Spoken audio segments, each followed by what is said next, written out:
My mother's passing has taught me a lot of things. That I'm alone, number one, because now that's the one person I can go to, like I said earlier, blah, blah, blah. So in order for me to move forward, I have to do it.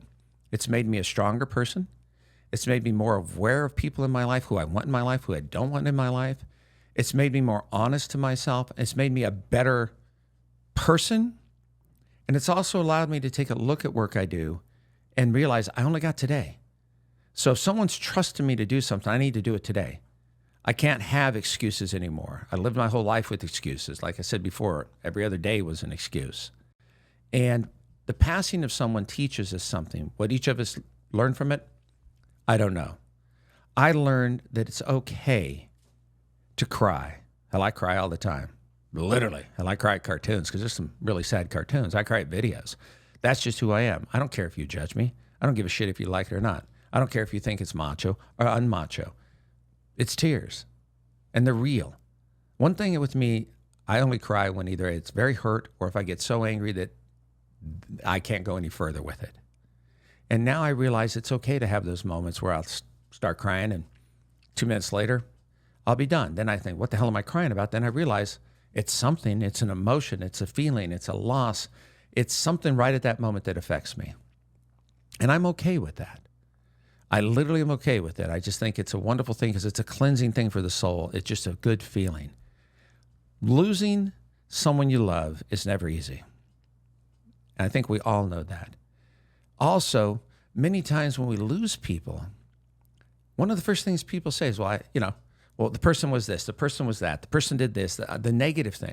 I'm surprised how many people that I've known in my life where someone has died in their family. Well, the family's good riddance. Well, okay, that's good. The family this, the family that. Even if the person wasn't a good person. My father, I met twice in my life, not a great man. I have remorse that he died. I'm sad that he died because I never got to know him. I know the bad things. I never know any good things because I never got a chance. So I can still have sadness and loneliness losing somebody who might not have been a good person, who might not have been the greatest person in the world. But it's okay for me to feel for them. It's okay for me to feel bad because I know one thing, I work with a lot of people. You hear a lot of stories, you wonderful people, and then all of a sudden you find out some kid passed away or somebody committed suicide. And, well, the dumbass, he should have known. No. I deal with insurance companies that I swear to God, these are some of the evil people. The doctors will say, well, they haven't gotten cleans over 5 years. What makes you think they're going to do it now? It's not you as a doctor's. It's not your responsibility to say what they're going to do now. It's an illness. It's a sickness. But again, when grief and loss happens, think about this. One thing in my field, when someone starts, it's kind of like anything. It's like with eating disorders. Someone with an eating disorder is someone who abuses food as an emotional, to deal with emotional pain. That's a simple way. There's more to it.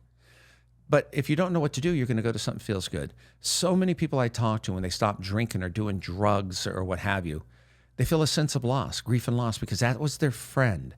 That took care of them. That made them feel better. Even if it was momentarily, it made them. So if a facility or a therapist or somebody's going to help you, they have to replace whatever that is that made you feel good with something different, something you can relate to, something you could really look at and say, yeah, this makes me feel better. And who knows what it is. You have so many support systems that are out there, and they're great. And they all talk about grief and loss in a different way. And what you should do, the 12-step program, wonderful group of people to a degree. OA, NA, AA, whatever you want to go to. There's a lot of support. But the only person who's going to make the difference is you.